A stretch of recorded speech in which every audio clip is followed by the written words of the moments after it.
അല്ലാഹുല്ലദീ ഖലഖകും, അല്ലാഹുവാണ് നിങ്ങളെ സൃഷ്ടിച്ചത്. സുമ്മ റസഖകും, എന്നിട്ട് നിങ്ങൾക്ക് അവൻ ഉപജീവനം നൽകി. സുമ്മ യുമീതുകും, പിന്നെ നിങ്ങളെ അവൻ മരിപ്പിക്കുന്നു.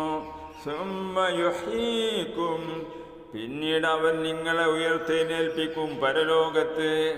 എന്നിട്ട് അല്ലാഹു ചോദിക്കുന്നു, ഹൽ മിൻ ശുറകാഇകും മൻ യഫ്അലു മിൻ ദാലികും മിൻ ശൈഇ. ഈ 4 കാര്യങ്ങളിൽപ്പെട്ട സൃഷ്ടിപ്പിലോ നിങ്ങൾക്ക് ഉപജീവനം നൽകുന്നതിലോ നിങ്ങളെ മരിപ്പിക്കുന്നതിലോ നിങ്ങളെ ഉയർത്തെഴുന്നേൽപ്പിക്കുന്നതിലോ അതിൽപ്പെട്ട ഏതെങ്കിലും ഒരു കാര്യം ചെയ്യുന്ന വല്ലവരും നിങ്ങൾ പങ്കാളിയാക്കിയുടെ കൂട്ടത്തിലുണ്ടോ? ഈ 4 കാര്യങ്ങൾ ഒന്നിലെങ്കിലും ആർക്കെങ്കിലും പങ്കുണ്ടോ? എന്താ ചോദ്യം? ചിന്തിക്കേണ്ട ചോദ്യമാണ്. സുബ്ഹാനഹു വ തആല അമ്മാ യുശ്രികൂൻ. സുബ്ഹാനഹു വ തആല അവൻ എത്രയോ പരിശുദ്ധൻ, അല്ലാഹു എത്രയോ പരിശുദ്ധൻ.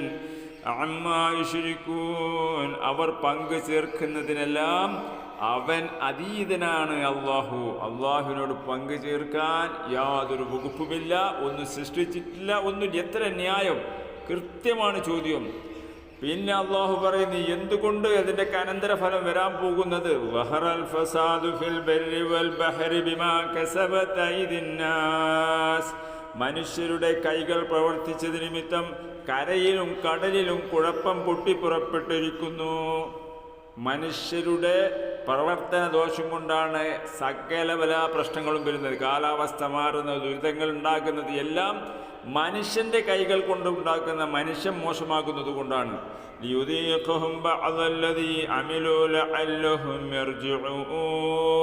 മനുഷ്യൻ ചെയ്തതിൻ്റെ ഫലം അവർക്ക് ഈ ഭൂമിയിൽ നിന്ന് തന്നെ ആസ്വദിപ്പിക്കുമ്പോൾ ലഅല്ലഹും യർജിഊൻ, അവർ ഒരു പക്ഷേ നിലപാട് മാറ്റി നന്നാകിയേക്കാം, അങ്ങനെ അള്ളാഹുലേക്ക് മടങ്ങിയേക്കാം. അതുകൊണ്ട് അവർക്ക് ശാശ്വതമായ സ്വർഗം ലഭിച്ചേക്കാം.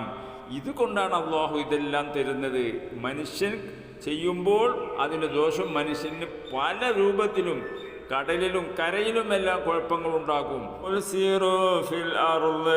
നിങ്ങൾ ഭൂമിയിലൂടെ സഞ്ചരിക്കൂ. ഫന്ദുറു, എന്നിട്ട് നിങ്ങൾ നോക്കുക. കൈഫ കാന ആഖിബത്തുൽ ലദീന മിൻ ഖബൽ, നിങ്ങൾക്ക് മുമ്പുണ്ടായിരുന്നവരുടെ പര്യവസാനം എങ്ങനെയായിരുന്നു എന്ന് നോക്കുക. അനക്സറുഹും മുശ്രികീൻ,